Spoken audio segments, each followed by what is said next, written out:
Bharatiya Janata party win win पोझिशनमध्ये आहे आता. ते जे ठरवतील ते धोरण आहे, ते बांधतील ते तोरण आहे. जी परिस्थिती आहे, म्हणजे सत्तेत असला तर लोक जोडले जातात, सत्तेत असाल तर कार्यकर्ते जोडले जातात, सत्ता नसेल तर मग कोण जोडलं जाईल. हिंदीची सक्ती नको हा मुद्दा पटला. तो मेळावा झाला शनिवारचा, हाही मुद्दा पटला. ठीक आहे, हिंदीची सक्ती महाराष्ट्र सरकारने 2 पावलं मागे आहेत.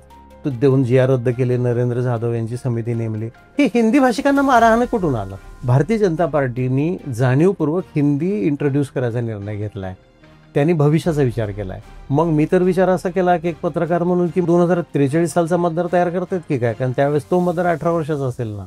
हिंदुत्वाच्या नावावर जे राजकारण केलं गेलं महाराष्ट्रामध्ये, बाळासाहेब ठाकरेंचं हिंदुत्व वेगळं, ते प्रबोधनकारांच्या विचारांवर आधारलेलं होतं, आणि भाजपाचं हिंदुत्व वेगळं. असे 2 हिंदुत्व महाराष्ट्रात मग राहणार नाहीत. एकच हिंदुत्व राहील, त्या विचाराशी बांधला गेलेला जो कोणी वर्ग आहे, मतदार आहे, त्याच्यासमोर भाजपा हा एकच पर्याय शिल्लक राहील. ज्यांचे एकही आमदार नाहीत, खरं तर आता नगरसेवकही नाहीत, अशा राज ठाकरेंना एवढा टीआरपी का? ते मध्ये एकदा म्हणाले होते राज ठाकरे, तुम्ही माझ्या भाषणांना भरपूर गर्दी करता, तुम्ही मला भेटायला खूप येता, प्रश्न खूप मांडता माझ्यासमोर की तुम्ही हे केलं पाहिजे, मग मतदानाला कुठे जाता?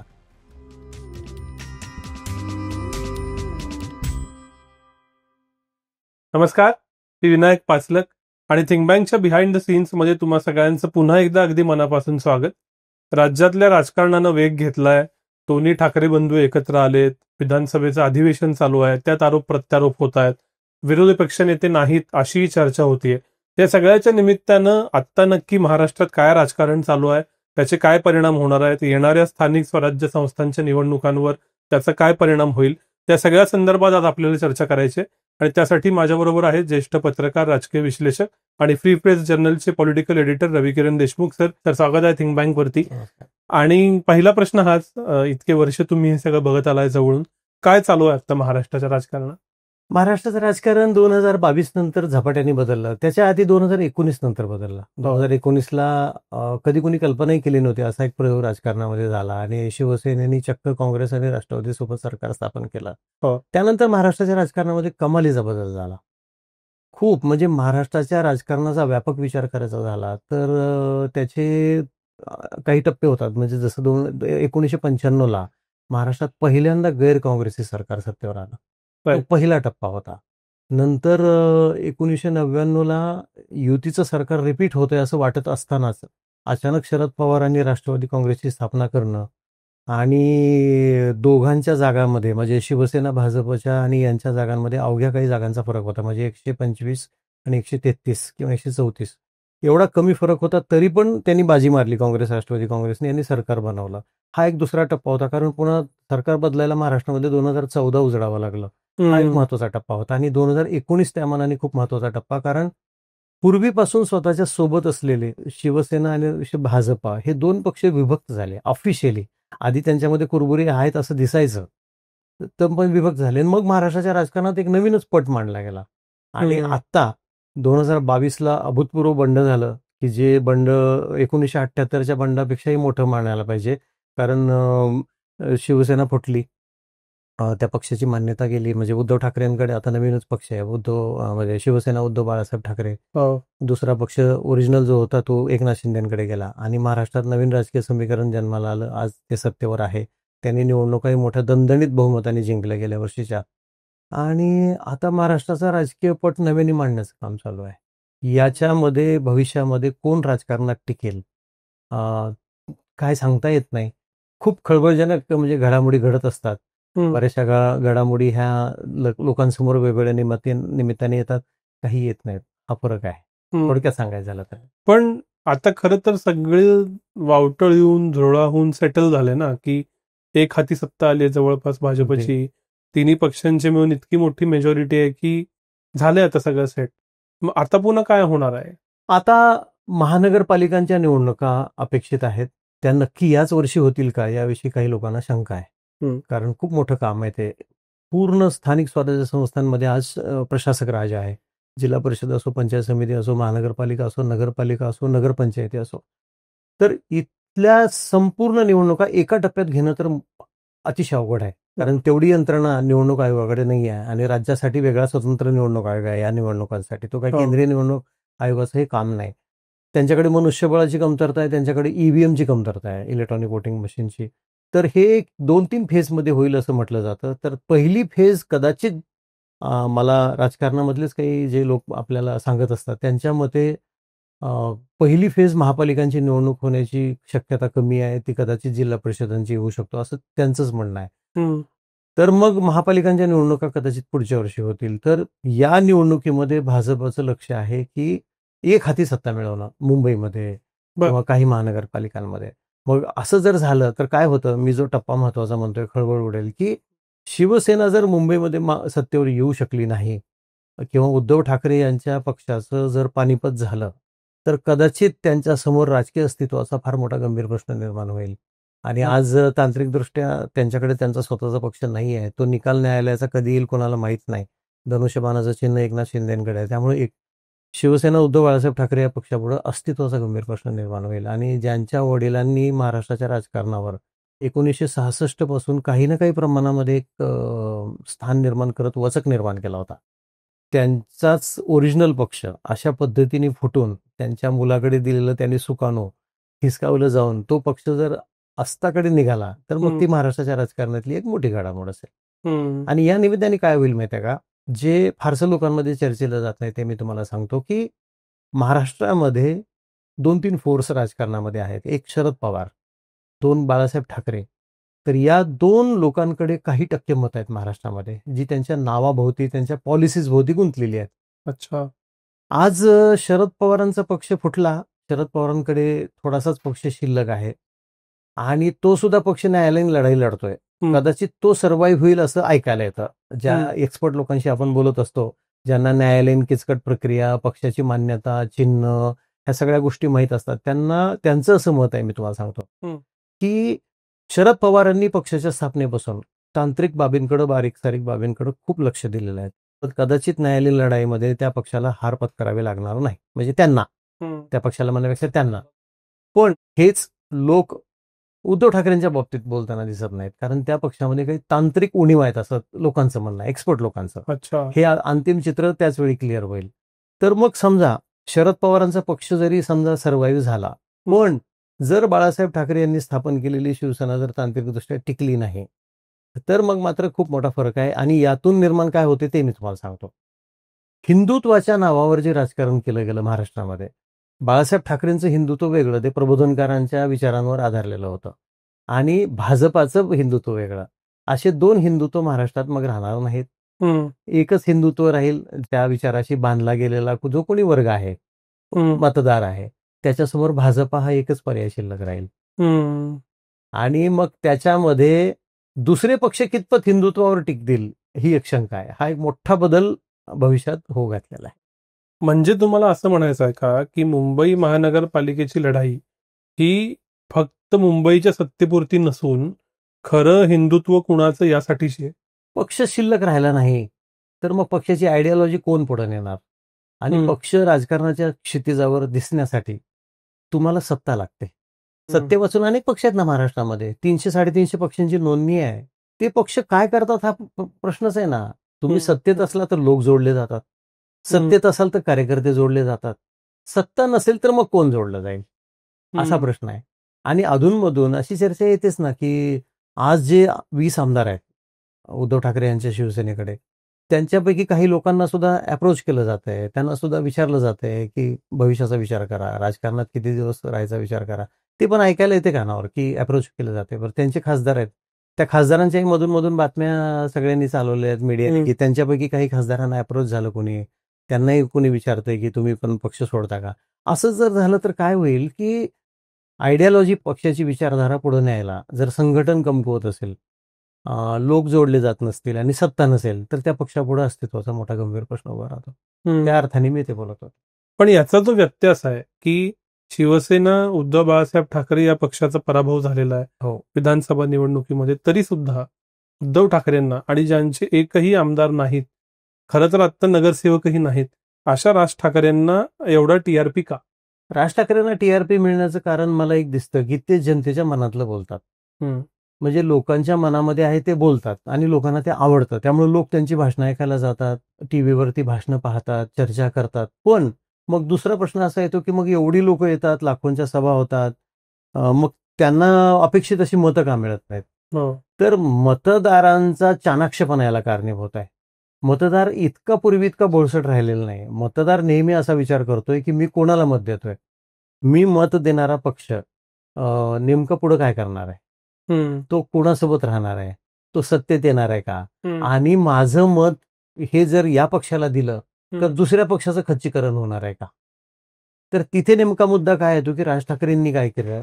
महाराष्ट्राच्या राजकारणाच्या इतिहासात अभूतपूर्व यश स्थापनेनंतर मिळवणारा एकमेव पक्ष आहे राज ठाकरेंचा मनसे, हो. महाराष्ट्र नवनिर्माण सेना. कारण 13 जागा जिंकल्या होत्या त्यांनी. आणि लोकसभेला एवढी मतं मिळवली होती, की इतरांच्या छातीत धडकी भरली होती, की 1.5 लाख मतं, 2-2 लाख मतं. लोकांना वाटलं महाराष्ट्राच्या राजकारणात एक नवीन फोर्स आता तयार झाली, हो. एक ताकद आली. पण त्यांना काय माहित नाही, की त्यांनी म्हणावं तसं लक्ष दिलं नाही संघटन कार्याकडे, का मग त्यांनी लोकसभा न लढण्याचा निर्णय त्यांना कठीण गेला. कारण 2014, 2019 यामध्ये लोकसभेची भूमिका त्यांची बरोबर नाही राहिली. 24ला हो. पण त्यांनी भाजपला पाठिंबा दिला. हो. मग पक्षाचं काय असतं कार्यकर्त्यांचं, की कार्यकर्ता हा आता पूर्वीसारखा ध्येयवादी, ध्येयनिष्ठ विचारधारा घेऊन मी पुढे जातोय असा नाही राहिला. कार्यकर्ता हा थोडासा व्यावसायिक आहे. तो काय म्हणतो, की निवडणूक लढवली, मला संधी मिळाली, मी निवडून आलो तर माझं करिअर होईल. म्हणजे करिअर ओरिएंटेड कार्यकर्ता आहे महाराष्ट्रात आज. हम्म. राजकारणाकडे लोक करिअर म्हणून पाहायला लागले. पूर्वी पाहत नव्हते. राजकारणामध्ये काय म्हणायचे लोक, की माझ्या पक्षाची विचारधारा, मी ज्या विचारांशी बांधिलकी आहे, ते विचार पुढे नेणं हे माझं काम आहे. सत्ता मिळायची मिळेल न मिळेल, जसं आता पूर्वी डावे पक्ष होते. त्यातला काय प्रत्येक कार्यकर्ता आमदार होत नव्हता, पण तो लढायचा निष्ठेने. तसंच शिवसेनेचं होतं. आपल्याला सत्ताच मिळवायच्या ईर्षेनं नव्हतं, पण आपल्याला वर्चस्व ठेवायचं आहे. आपल्याला बाळासाहेब ठाकरेंच्या विचाराला पुढे घेऊन जायचं या भावनेने काम करत होता. पण आता असं झालंय अलीकडच्या 2 दशकांमध्ये, की राजकारणामध्ये उतरायचं तर करिअर म्हणून होता. मग हा करिअर ओरिएंटेड कार्यकर्ता ना राहत नाही मग. तो काय म्हणतो, निवडणूक लढवणार नसेल तर मी कशासाठी मेहनत घ्यायची? मी मतदार कशासाठी जोडायचे? आणि राजकारण सगळेच म्हणतात, प्रचंड खर्चिक झालंय. मग ही इन्व्हेस्टमेंट आली. इन्व्हेस्टमेंट म्हटलं की रिटर्न्स आले. सत्ता हा रिटर्न आहे. जर तुम्हाला सत्तेच्या माध्यमातून रिटर्न्सच मिळणार नसतील, तर मग मी काम का करायचं? मला वाटतं इथं कुठेतरी गफलत झाली. म्हणून त्या पक्षाला लोकांनी खूप भाषणं ऐकायला समर्थन देणं हे वेगळं. पण मतदान करताना मात्र लोक तिकडे फिरकले नाहीत. म्हणून ते मध्ये एकदा म्हणाले होते राज ठाकरे, की तुम्ही माझ्या भाषणांना भरपूर गर्दी करता, तुम्ही मला भेटायला खूप येता, प्रश्न खूप मांडता माझ्यासमोर, की तुम्ही हे केलं पाहिजे. मग मतदानाला कुठे जाता? हा प्रश्न त्यांचा योग्य आहे. पण मग त्याचं आत्मचिंतन आणि त्याच्यावर काय करायचं हे त्यांनीच ठरवलं पाहिजे. तर हे सगळं होत असताना मराठी भाषेचा मुद्दा, हिंदी सक्तीचा मुद्दा का आला? खरं तर क्लिअर इलेक्शन दिसते, भाजप सत्तेत आहे. स्थानिक स्वराज्य संस्थेत सत्ताधीश पक्षाला जास्त फायदा असतो असं म्हणतात. का आलाय मराठीचा मुद्दा आणि येऊ का दिला भाजप? मराठीचा मुद्दा ते म्हणतात, की नॅशनल एज्युकेशन पॉलिसीमध्येच हे ठरवलेलं आहे, की मुलांना 3 भाषा शिकवायच्या. पण त्या पहिलीपासून का शिकवायच्या हे काही कळत नाही. कारण पहिलीचं वयच इतकं 5-6 वर्षाचं वय इतकं म्हणजे निष्पाप वय आहे ते, की त्या वयामध्ये घरी मातृभाषा शिकून शाळेत चाललेला मुलगा हा इंग्रजी शिकतोय आता मातृभाषेसोबत. पण त्याला हिंदीची सक्ती लागू केली. तर हिंदी आणि मराठी हे देवनागरी आहेत दोन्ही स्क्रिप्ट. तर ह्या दोन्ही देवनागरी स्क्रिप्टमध्ये कमालीचा गोंधळ होण्याची शक्यता असते. हिंदीचा शब्द मराठीत, मराठीचा शब्द हिंदीमध्ये मिक्सअप होऊ शकतो. इंग्लिशचा होऊ शकत नाही. कारण ती रोमन स्क्रिप्ट आहे. भाषा वेगळी आहे. तरी पण हा का आणला असावा? तर असं वाटतं कदाचित. बरं, त्याच्या जोडीला दुसरा मुद्दा काय म्हणला उद्धव ठाकरेंनी, त्याचा प्रतिवाद कुणी केला नाही, की मग इतर राज्यात तिसरी भाषा काय सांगा ना आम्हाला. ते म्हणाले, की गुजरातमध्ये काय सांगा, UP म्हणजे उत्तर प्रदेशमध्ये काय सांगा, बिहारमध्ये काय कुठले आहे सांगा. कुणी उत्तर नाही दिलं. मग महाराष्ट्रात हा प्रयोग का? तर राजकीय उत्तर काही लोक देतात, खासगीत जाहीरपणे कोणी बोलत नाही, की भारतीय जनता पार्टीनी जाणीवपूर्वक हिंदी इंट्रोड्यूस करायचा निर्णय घेतलाय. त्यांनी भविष्याचा विचार केलाय. मग मी तर विचार असा केला, की एक पत्रकार म्हणून, की मग 2043 सालचा मतदार तयार करतायत की काय? कारण त्यावेळेस तो मतदार 18 वर्षाचा असेल ना. आत्ता जो पहिलीच्या इयत्तेमध्ये हिंदी भाषा शिकायला घेईल विद्यार्थी, तो 2043 साली 18 वर्षाचा असेल आणि तो हिंदी भाषा अतिशय उत्तमपणे आत्मसात केलेला असेल. मग हिंदीमधून कम्युनिकेट करणं राजकारणामध्ये हे अधिक सोपं आहे, हे मोदींनी दाखवून दिलंय. मोदींचं यश कुठे आहे राजकारणामधलं? राजकारणी कधी यशस्वी ठरतो? जो लोकांशी संवाद उत्तम साधू शकतो. महाराष्ट्रात बाळासाहेब ठाकरे का कमालीचे लोकप्रिय झाले? का 5-5 लाखांच्या, 4-4 लाखांच्या सभा यशस्वी झाल्या महाराष्ट्राच्या कानाकोपऱ्यात? लोक स्वतःहून जायचे सभांना. कुणी बोलवत नव्हतं त्यांना, की या म्हणून. कुणी गाडीची व्यवस्था करत नव्हतं, पण जात होते. He was good communicator. संवाद साधता आला पाहिजे लोकांशी तुम्हाला. लोकांना पटलं पाहिजे, का अरे हा नेता आपली भाषा बोलतो, बरोबर बोलतो. तसंच मोदींच्या बाबतीत झालं. मोदींचं सर्वात मोठं यश हे कम्युनिकेटरचं यश आहे, संवादकाचं यश आहे. ते जे बोलत होते ते लोक लाईव्ह ऐकत होते पूर्वी. आता काय मला परिस्थिती आहे माहित नाही, पण ऐकायचे त्यांची भाषणं. तर हिंदीमधून त्यांनी साधलेला संवाद हा भारताच्या मध्य भारताच्या याच्यामध्ये कमालीचा यशस्वी ठरला. राजस्थान, गुजरात, छत्तीसगड, मध्य प्रदेश, उत्तर प्रदेश, बिहार इथपर्यंत तो पोहोचला. मग महाराष्ट्र कसा आहे की महाराष्ट्र हा दक्षिण भारत आणि उत्तर भारत याच्या मधात आहे. याच्या मधात आहे. मग भारतावर दक्षिण भारताचा पण महाराष्ट्रावर दक्षिण भारताचाही थोडासा प्रभाव आहे आणि उत्तर भारताकडे महाराष्ट्र झुकत नाही. महाराष्ट्राने स्वतःची आयडेंटिटी वेगळी ठेवलेली आहे पहिल्यापासून. तर मग महाराष्ट्राकडे जर अधिक लक्ष द्यायचं असेल तर इथं हिंदी लागू करणं हा दुर्गामी विचार करून लागू केलेला निर्णय आहे का? दुर्गामी विचार की महाराष्ट्रातला मराठी भाषक त्यातल्या त्यात तुम्ही बघा आता विदर्भात हिंदी लोक सहज बोलतात, त्यातल्या त्यात नागपूर वगैरे परिसरात. का? मध्य भारताची राजधानी होती. मराठवाड्यामधले लोक हिंदी सहजगत्या बोलतात. का? तर निजाम स्टेट, अख्खा मराठवाडा निजाम स्टेटशी जोडला गेला होता. उर्दूचा प्रभाव आहे तिथे आजही. सहजच लोक उर्दू बोलतात आणि अनेक गावांमध्ये मुस्लिमांची संख्या, अल्पसंख्याकांची संख्या ही प्रचंड असल्यामुळे आणि दैनंदिन व्यवहार उर्दूमध्ये बरेचसे होत असल्यामुळे त्यांना अडचण नाही. अडचण कुठे येते? तुम्हाला कोकण आणि पश्चिम महाराष्ट्रात येते हिंदीची. मिरजेला, कोल्हापूरला तुम्ही जा, अगदी तुम्ही एखादा मुस्लिम बांधव भेटला, तो इतकी उत्कृष्ट मराठी बोलतो की त्याच्याशी आपल्याला हिंदीत संवाद साधायची गरजच पडत नाही किंवा तोच बोलत नाही. कोकणात जा, रत्नागिरी, सिंधुदुर्गात तुम्ही संवाद साधा, अप्रतिम मराठी बोलतात सगळे, अप्रतिम. तर तुम्हाला हिंदी उर्दूची गरजच पडत नाही. मग हा पट्टा जो आहे हा महाराष्ट्रामधला एक वेगळाच पट्टा आहे की इथं राजकारणामध्ये स्वतंत्र बुद्धीने निर्णय घेतलेले आहेत लोकांनी. पश्चिम महाराष्ट्रावर सर्वात मोठा प्रभाव कोणाचा आहे? आपण राजकारणाचा विचार केला, फार सविस्तर बोलू नये या विषयावर, की सगळ्यांना माहिती आहे की कोणाचा प्रभाव आहे. पश्चिम महाराष्ट्र कधी कुठल्या विचारसरणीला जास्त मानत आलाय? सांगली, सातारा, कोल्हापूर वगैरे. तर मग इथे हिंदीचा प्रभाव वाढवायचा आहे का? कोकणावर हिंदीचा प्रभाव वाढवायचा आहे का? असा हा प्रश्न आहे. म्हणून मला वाटतं की हिंदी अचानक कुठून तरी आलंय किंवा असं नाही, काहीतरी त्याच्या मागे निर्णय प्रक्रिया आहे. काही लोकांचा दावा आहे मग राष्ट्रामध्ये भाषा संवादाची एकच हवी. मग काय प्रॉब्लेम आहे? देशाला एक भाषा असणं काही चूक नाही ना. मग तसे प्रयत्न कुठल्या पद्धतीने होतात ते महत्वाचं आहे. जर्मनी सारखा देश, चीन सारखा देश, जपान सारखा देश जगाशी लढतो. म्हणजे आता तू बोलण्याच्या ओघात मी तुम्हाला सांगतो की मेक्सिको सारखा देश अमेरिकेच्या अगदी बाजूला आहे, लागून आहेत. सगळ्यात मोठी सीमा कॅनडा नंतर त्यांचीच आहे. आज त्या देशामध्ये मी स्वतः तिथे 7 दिवस राहिलेलो आहे. इंग्रजीचा एक शब्द माझ्या कानावर पडलेला नाही 7 दिवसामध्ये. मला इंग्रजी वर्तमानपत्र वाचायला मिळालं नाही. फक्त स्पॅनिश. काय आयडेंटिटी आहे त्यांची बघा.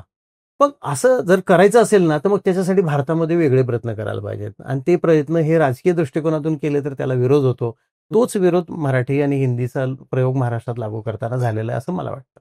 हा लॉंग टर्म विचार तर नव्यानं समजतोय आणि तो पटण्याजोगा पण आहे. पण हे मुंबई महानगरपालिकेच्या तोंडावर का? याच्यातून मराठी पोलरायझेशन होईल असं वाटलं नाही का? का ते होऊनही आम्ही मुंबई जिंकू असं महायुतीला विश्वास आहे? आपल्याला विश्लेषण करताना काही डॉट्स जोडावे लागतात. कोणी स्पष्ट सांगत नाही, परंतु काही डॉट्स मी जोडण्याचा प्रयत्न केला. ते असे की एकाच वेळेला महाराष्ट्रामध्ये उद्धव ठाकरे आणि राज ठाकरे दोघं भाऊ एकत्र येतात आणि सर्वांना एकदम अशा सुखद धक्का बसतो की इतके वर्ष म्हणजे फारसे एकत्र न दिसलेले, राजकारणाविषयी अजिबात एकमेकांची लाईन कधी क्रॉस न केलेले, म्हणजे उलट मनसेचेच नगरसेवक फोडले मागच्या वेळी 2017 निवडून आलेले, म्हणजे थोडासा कडवटपणा असलेले दोन भाऊ कसे काय एकत्र आले. तर मराठीचं अवमूल्यन करून मराठीला कमी लेखून हिंदी लादण्याचा प्रयत्न हा एक तो प्रयोग आहे आणि त्याच्या विरोधात दोघं भाऊ उभे राहिलेत असं चित्र तयार झालं. ठीक आहे, कारण शिवसेनेचं राजकारण मराठी भाषिक, मराठी अस्मिता याच्या भोवतीच गुंफलं गेलेला आहे. तो झाला प्रयोग. पण अचानक जो बदल माझ्या लक्षात आला आणि काही चाणाक्ष लोकांच्या लक्षात आला की हिंदीची सक्ती नको हा मुद्दा पटला. तो मेळावा झाला शनिवारचा, हाही मुद्दा पटला. ठीक आहे, हिंदीची सक्ती महाराष्ट्र सरकारने 2 पावलं मागे तो देऊन जी आर रद्द केले, नरेंद्र जाधव यांची समिती नेमली. हे हिंदी भाषिकांना मारहाण कुठून आलं? कारण राज ठाकरेंनी आधी, त्या भाषणाचं नाही म्हणत मी, त्याच्या आधी जेव्हा जेव्हा त्यांनी मत व्यक्त केलं तेव्हा हिंदी भाषेच्या सक्तीविषयी व्यक्त केलं. पण समोरच्या व्यक्तीने माझ्याशी मराठीत संवाद साधला पाहिजे, ही सक्ती तुम्ही करा आणि ही मागणी आहे पक्षाची, असं कधीच कुठं बोलले नाहीत ते. मग हिंदी भाषिकांना मारहाण कशी काय झाली? बरं, हिंदी भाषिकांना मारहाण होते, बरं साधारणपणे आपल्याही लक्षात येते की समोरची व्यक्ती हिंदीतच बोलू शकते कारण ती अलीकडेच महाराष्ट्रात आली आहे, त्याला मराठी येत नाही. राजस्थानचा असेल किंवा आणखी कुठला असेल, दक्षिण भारतीय असेल, आणखी कुठला असेल, त्याला तात्काळ मराठी येत नाही. मग त्याच्यावर हात उगारला गेला. अशा 2-3 घटना घडल्या. मग एकीकडे मराठी भाषेच्या अवमूल्यनाच्या विरोधात, हिंदीच्या सक्तीविरोधात आंदोलन असताना मराठी भाषाच तुम्ही बोलू शकत नाही. हा मुद्दा कुठून आला आश्चर्य वाटलं. आणि तेवढ्यात निशिकांत दुबेंचं स्टेटमेंट आलं. निशिकांत दुबे झारखंडचे खासदार, त्यांनी उठा उठा के पटक पटक के मारूंगा, तुम मराठी लोक ऐसे हो वैसे हो, असं काय काय काय काय बोलले ते. आणि तेवढ्यात मग काही लोकांचं असं मत आहे की बिहारच्या निवडणुका तोंडावर आहेत. बिहारमध्ये राजकीय व्यूहरचना चालू आहे, नवीन नेपथ्य रचना सुरू आहे. तिथे लालू प्रसाद यादव यांचा मुलगा तेजस्वी, काँग्रेस यांची युती आहे. महाराष्ट्रात महाविकास आघाडी आहे, ज्याच्यामध्ये उद्धव ठाकरे आहेत आणि तिथं काँग्रेस सोबत आहे. अजून ऑफिशियली त्यांनी अधिकृतपणे जाहीर केलेलं नाही की आमचं आणि तुमचं आता जमणार नाही, असं नाही जाहीर केलेलं. अशा वेळेला हिंदी भाषिक लोक संघटित व्हावेत आणि ते संघटित होऊन तो विशिष्ट वर्ग म्हणजे एक फायदा हा व्हावा, असं तर काही वेगळं राजकारण नाही ना. कारण काय झालं की एरवी मराठीविषयी काहीही कोणी बोललं तर अजिबात चालवून न घेणारे राज ठाकरे यांनी त्यांच्या प्रवक्त्यांना आदेश दिले की कोणीही माझी परवानगी घेतल्याशिवाय मीडियामध्ये जायचं नाही, मत व्यक्त करायचं नाही. स्वतः राज ठाकरे काही बोललेले नाहीत निशिकांत दुबे बोलल्यानंतर. मग हे काय आहे? मग आता विधानसभेचं सत्र सुरू आहे, तिथे अनेक नेते भेटतात, अनेक लोक. तिथल्या चर्चा अशा आहेत की बिहारची निवडणूक डोळ्यासमोर ठेवून महाराष्ट्रामध्ये हिंदी भाषिकांवर हल्ले होत आहेत आणि ते करतंय कोण तर उद्धव ठाकरे, जे हिंदुत्व करत होते, ज्यांचा मराठीचा मुद्दा हा इतका प्रभावी नव्हता राज ठाकरेंनी इतका आधी. ते हिंदुत्व, माझं हिंदुत्व, प्रबोधनकारांचं हिंदुत्व, बाळासाहेब ठाकरेंनी मांडलेलं हिंदुत्व असं म्हणत होते, ते मराठीकडे झुकले. आणि त्यांनी हिंदुत्वाचा मुद्दा थोडासा बाजूला जातोय, तो भाजप तरी कॅप्चर करायला बघत नाही ना. म्हणजे आधी मुस्लिमांशी तुम्ही जो सोबत आहात, मुस्लिम धार्जिने आहात, तुम्ही मौवियाचे घटक पक्ष म्हणून काँग्रेसच्या त्या आयडियॉलॉजीच्या जवळ गेलात, म्हणून आता उद्धव ठाकरे हे मुस्लिम आयडियॉलॉजी त्यांच्या उर्दू भाषिकांच्या जवळ गेले, म्हणून आधी प्रचार झालाच लोकसभेला विधानसभेला. त्यामुळे त्यांच्या हिंदुत्वावर प्रश्न निर्माण झालेला असताना ते मराठीकडे झुकावेत आणि तो हिंदुत्व मुद्दा सुटतोय की काय त्यांच्याकडनं, आणि तो तिकडं संघटित होऊन बिहारमध्ये भाजपला तो वापरायचा आहे की काय, असं काही हे चालू नाही ना. बरं, महाराष्ट्रात मराठी पण बाहेर मात्र हिंदी भाषिक विरुद्ध मराठी, हे दोन फरक लक्षात घ्या. मराठीची म्हणजे हिंदी भाषा नको एवढ्यापुरताच महाराष्ट्रात मुद्दा. म्हणजे इथे राज ठाकरे जे बोलतायत, राज ठाकरेंच्या भाषणाला समर्थन दिलंय, उलट की ते मनमोकळेपणाने बोलले, त्यांचं जे मत आहे त्यांनी व्यक्त केलं. अशा प्रतिक्रिया शनिवारच्या त्या जल्लोष मेळाव्यानंतर आल्या. म्हणजे महाराष्ट्रातला एकही नेता महाविकास आघाडीचा राज ठाकरेंवर टीका करत नाही, पण उद्धव ठाकरेंच्या मनातली मळमळ पुढे आली. त्यांना सत्ता नाही म्हणून ते तडफडतायत, म्हणून सत्तेसाठी झुकलेत, त्यांना महापालिका पाहिजे म्हणून ती टीका होतीये. पण बिहारमध्ये दोन्ही भावनांवर टीका होतीये. हा टीकेतला फरक लक्षात घ्या तुम्ही. महाराष्ट्रात महायुतीला राज ठाकरे चालतायत असं दिसतं, पण उत्तरेच्या राजकारणामध्ये राज ठाकरेही चालत नाहीत आणि उद्धव ठाकरेही चालत नाहीत. हा जो भेद आहे, हा जो फरक आहे, सूक्ष्म आहे पण तो मोठा होऊ शकतो पुढे चालून. हा फरक लक्षात घ्या. त्याच्यामुळं असं दिसतंय की बिहारच्या निवडणुका समोर ठेवून तर हे चाललेलं नाही ना. मुंबई महानगरपालिकेच्या निवडणुका हा मुद्दा नाही आत्ता.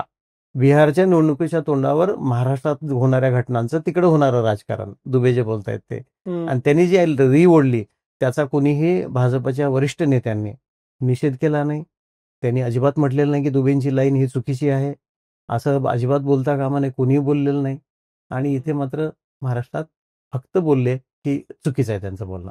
पण भाजपच्या दृष्टीनं हे आगीशी खेळणं नाही का, की दोन ठाकरे एकत्र आले तर जनमत तयार होणं, राज्यभर एक ठाकरे माहोल तयार होणं, असं घडायची त्यांना भीती वाटत नसेल का? तेवढी क्षमता आता उरलेली नाही ठाकरे ब्रँडमध्ये? कसं झालं की भाजपला आता प्रचंड आत्मविश्वास आलेला आहे की महाराष्ट्राचं राजकारण आपण पाहिजे तसं खेळवू शकतो. आणि 2022 नंतर घडलेल्या प्रत्येक घटनांमधून हे सिद्ध झाले. म्हणजे लोकसभेला महाविकास आघाडीला 30 जागा मिळत असताना, 1 जागा अपक्षाला जात असताना, भाजपने अवघ्या 6 महिन्यामध्ये झालेल्या विधानसभा निवडणुकीमध्ये अभूतपूर्व यश मिळवलं. हे त्यांच्या पक्षाच्या व्यूहरचनेचं, त्या पक्षाच्या संघटनांचं, त्याच्याशी जोडल्या गेलेल्या लोकांचं यश होतं. हा जो कॉन्फिडन्स आहे, हा जो आत्मविश्वास आहे, मला वाटतं तो असा आहे की बिहारची निवडणूक होऊन जाऊ दे, हा मुद्दा कसा बाजूला करायचा आपण बघूया, आणि नंतर जेव्हा मुंबई महानगरपालिका येईल तेव्हा आपल्या भात्यातली वेगळी अस्त्र आहेत ती बाहेर काढूया, असा आत्मविश्वास ह्या पक्षाकडे असल्याशिवाय हे होऊ शकत नाही. आणि भाजपला बरोबर हे कळलेलं आहे की 6 महिन्यात जर विधानसभेचा निकाल आपण 360 डिग्री फिरवू शकतो, आणि एवढं प्रचंड बहुमत 232 जागांपर्यंत महायुतीचं बहुमत मिळवू शकतो, तर मग इथलं काय अवघड आहे? असं असेल तर तर याच्या पुढे जाऊन विधिमंडळात नक्की काय चालू आहे? खरंच विरोधी पक्ष पण आहे का? विरोधी पक्ष नेत्यावरून चालू आहे? विरोधी पक्षातले काही घटक अख्खेच्या अख्खे भाजपत येतील असं चर्चा असती. भाजपत महामेगा भरती पण चालू आहे. नक्की काय काय चालू आहे? Bharatiya Janata party win win पोझिशनमध्ये आहे आता. हो. ते जे ठरवतील ते धोरण आहे, ते बांधतील ते तोरण आहे, जी परिस्थिती आहे. त्यामुळे महाराष्ट्राच्या विधानसभेमध्ये विरोधी पक्ष नेता असावा की नको हा निर्णय जोपर्यंत भाजपा घेत नाही तोपर्यंत काहीच होत नाही. हो.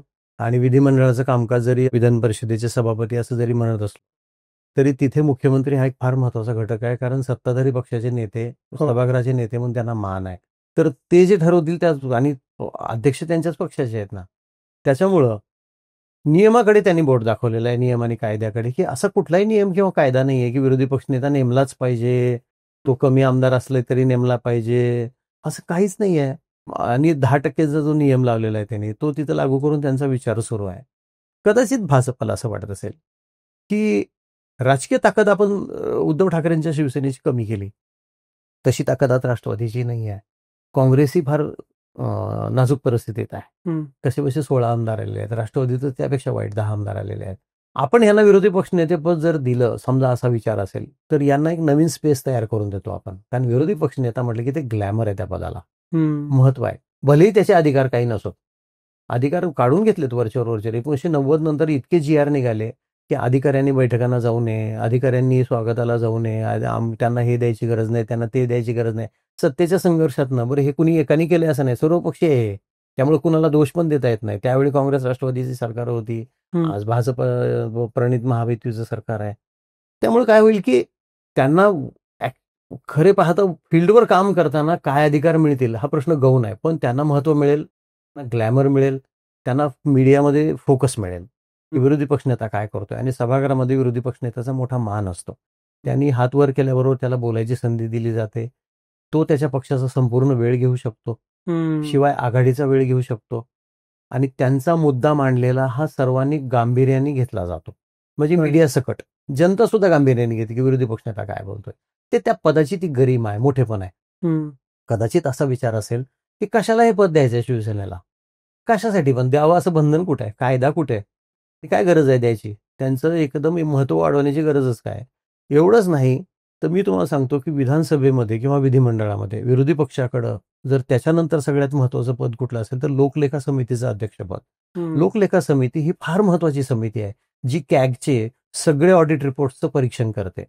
कॅगनं ज्या ज्या शिफारशी केल्यात त्यांचा तपासणी करून त्याचं नेमकं फील्डवर काय झालंय याच्या साक्षी पुराव्यासाठी सचिवांना बोलावते आणि त्याप्रमाणे अहवाल सादर करते आणि त्याच्यावर कारवाई केलेली आहे याच्या आधी आपण. तर ती समिती महत्वाची आहे. त्यांना प्रशासकीय दृष्ट्या खूप अधिकार आहेत, ते कुठल्याही सचिवाला साक्षीसाठी पाचारण करू शकतात. त्या अध्यक्षाला मोठा मान आहे लोकलेखा समितीचा, आणि त्यांना पूर्वी लाल दिव्याची गाडी असायची, त्यांना प्रोटोकॉल असायचा. हे पद सुद्धा शिवसेनेला सर्वात मोठा विरोधी पक्ष असून सुद्धा मिळालेलं नाही. ते विजय वडेट्टीवारांना दिलं गेलं, काँग्रेसच्या 16 आमदार असलेल्या. मग याच्यावर शिवसेनेचीच प्रतिक्रिया आलेली नाही, त्यामुळे आपण प्रतिक्रिया द्यायचं काही कारणच नाही.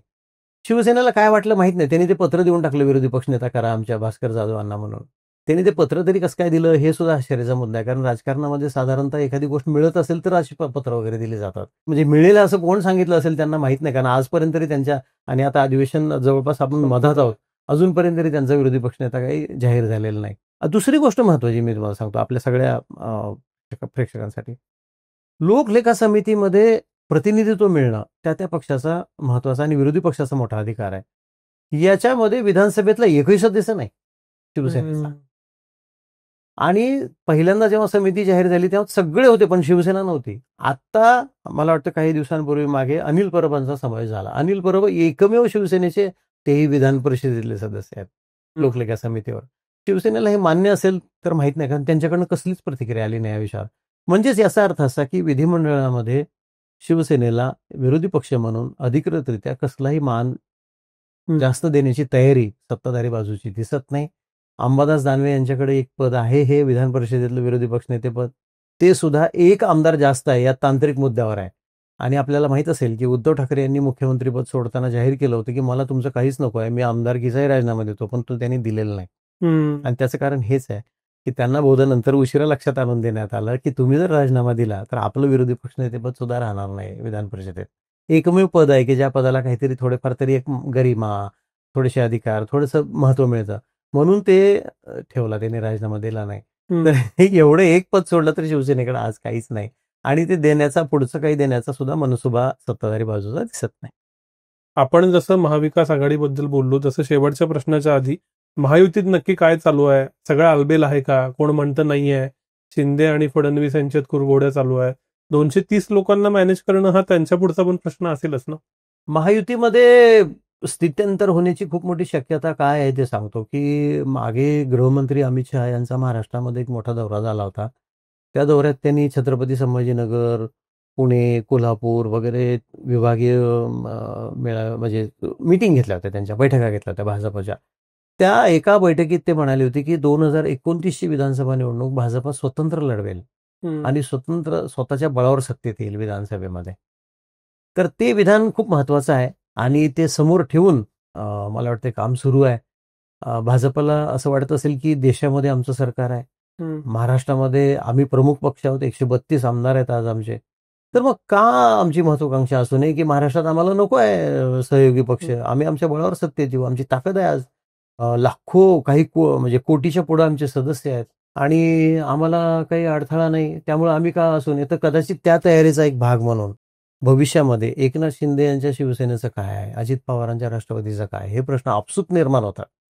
ते काही कोणी निर्माण करण्याची गरज नाही. आणि आता तर काय झालंय, शिवसेनेचा एक मंत्री वरचेवर बघितलं आपण तर अडचणीत येताना दिसतोय. आजच सामाजिक न्याय मंत्री संजय शिरसाट यांना आयकर खात्याची नोटीस आली आहे अशी बातमी आहे. त्याच्या आधी त्यांच्या हॉटेलचं प्रकरण आलं सभागृहात, तेव्हा त्याची अधिक चौकशी करण्याची घोषणा झाली आहे. यानकेन प्रकारे ते अडचणीत आणि ते प्रवक्ते आहेत विशेष म्हणजे त्या शिवसेनेचे. तर मग काय होईल पुढे या पक्षाचं? आणि पुन्हा सर्वोच्च न्यायालयाचा निकाल कधी येईल माहित नाही, कारण 10व्या परिशिष्टानुसार हे पक्षांतर योग्य की अयोग्य हा निर्णय मूळ बाकी आहे ना. त्याच्यामुळं त्याला चॅलेंज केलं गेलेलं आहे महाराष्ट्र विधानसभा अध्यक्षांच्या निवडणूक निर्णयाला. तर ते काय होईल माहित नाही. अजित पवारांच्या पक्षाचं सुद्धा न्यायालयीन प्रकरण आज जिवंत आहे, तेही आहे. उद्या त्यांचा पक्ष जर पक्षाची शरद पवारांची बाजू मजबूत असेल तर त्यांचा पक्ष अनधिकृत ठरला तर हे टांगती तलवार आहे. त्यामुळे महायुतीमध्ये सुद्धा असं म्हणता येत नाही. आणि अधूनमधून आपण ऐकत असतो की आमचा निधी वळवला, आमचा निधी रोखून धरला, आमच्या खात्याला पैसेच नाहीत, लाडक्या बहिणीसाठी पैसे वळवले, हे सुरूच असतं आणि ती कुरबुर सुरूच असते, वेगवेगळे मुद्दे येतात. तर फार काही आलबेल आहे महायुतीमध्ये असं म्हणता येत नाही. शेवटचा प्रश्न, इमिजिएट लढाई स्थानिक स्वराज्य संस्थांचे काय चित्र दिसेल मुंबईत आणि राज्यात असं वाटतं? तसं पाहायला गेलं तर उद्धव ठाकरे, शरद पवार यांची युती कायम राहील. काँग्रेसचा मला काही विश्वास वाटत नाही. कालच रमेश चन्नीथाला यांचं एक विधान आलं, पण त्याच्या आधी पृथ्वीराज चव्हाणांची एक मुलाखत पण आली आहे की कदाचित आम्ही नसू म्हणून. कारण काय होतंय की मराठीच्या मुद्द्यावर राज ठाकरे आणि उद्धव ठाकरे जर एकत्र राहणार असतील तर काँग्रेस नाही राहू शकत त्यांच्यासोबत, कारण काँग्रेसला बिहार लढायचं आहे. म्हणून त्यांच्यासमोर हाच प्रश्न निर्माण होईल की हिंदी भाषिकांना मारहाण केली जात असताना त्या पक्षाच्या सहयोगी पक्षासोबत तुम्ही युतीत कसे राहू शकता. त्यामुळे कदाचित काँग्रेस महाविकास आघाडीचा घटक पक्ष म्हणून राहणार नाही. ऑफिशियली घोषणा करायची का मग असंच हे करायचं हा प्रश्न आहे. त्यामुळे महाविकास आघाडीचं काही खरं नाही. पण शरद पवारांचा राष्ट्रवादी काँग्रेस पक्ष आणि शिवसेना हे एकत्र राहणार हे नक्की आहे. शनिवारच्या मेळाव्याला सुप्रिया सुळे, जितेंद्र आव्हाड गेले होते आणि त्यांनी दाखवून दिलं की तुमच्या भूमिकेला आमचा पाठिंबा आहे. त्यामुळे ते राहतील. त्यामुळं महापालिका, नगरपालिका किंवा जिल्हा परिषद, पंचायत समितीच्या निवडणुकामध्ये शिवसेना, उद्धव बाळासाहेब ठाकरे आणि शरदचंद्र पवार यांचा राष्ट्रवादी काँग्रेस पक्ष हे दोघे एकत्र राहतील. काँग्रेसचा भरवसा नाही. तर हे चित्र आहे. आता ते सामोरं जाताना त्यांची साधनसामुग्री, त्यांची ताकद, त्यांची तयारी हे वेगळे मुद्दे आहेत.